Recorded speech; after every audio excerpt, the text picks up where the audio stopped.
तर कर्जत मतदारसंघामध्ये सुधाकर घारेंची बंडखोरी हा सुनील तटकरेंचा पूर्वनियोजित कट होता असा आरोप कर्जतचे आमदार महेंद्र थोरवेंनी केला।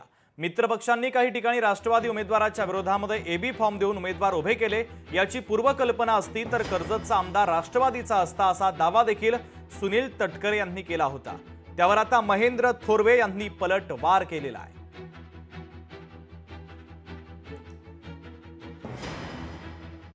निवडणुकीच्या शेवटच्या दिवशी अर्ज भरण्याच्या दिवशी ज्या पद्धतीने मित्र पक्षांच्याकडून एबी फॉर्म दिले गेले हे जरा 2 दिवस मला आधी माहिती असतं तर कर्जत खालापूरला सुद्धा जसे महाराष्ट्रामध्ये देवळाली सर्व जाहिरे आपल्या तिथले आमदार आहेत, सिंदखेड राजाचे आपले आमदार आहेत, मनोज कायंदे ते आपले आमदार आहेत, ती जागा आपल्याला सुटली।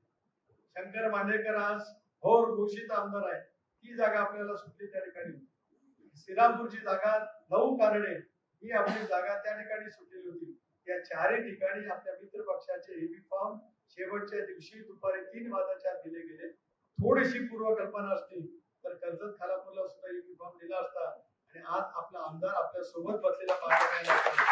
या विधानसभेच्या निवडणुकीमध्ये पूर्वनियोजित प्लान हा त्यांचा त्या ठिकाणी होता आणि त्या पद्धतीने त्यांनी केले। फक्त आता एवढंच होतं की त्यांनी राष्ट्रवादीचा एबी फॉर्म न देता अपक्ष उमेदवार म्हणून समोर आणला, परंतु संपूर्ण राष्ट्रवादी त्यांच्या बरोबर ठामपणे उभी तटकरेंनी त्या ठिकाणी केली गेली।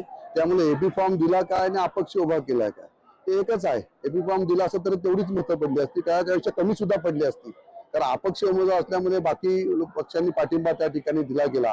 कदाचित राष्ट्रवादीचा उमेदवार त्या ठिकाणी उभा असता तर बाकी पक्षांचा पाठिंबा त्या ठिकाणी मिळाला नसता। त्यामुळे हे सगळं तटकरेंनीच त्या ठिकाणी घडून आणलेले षडयंत्र होतं।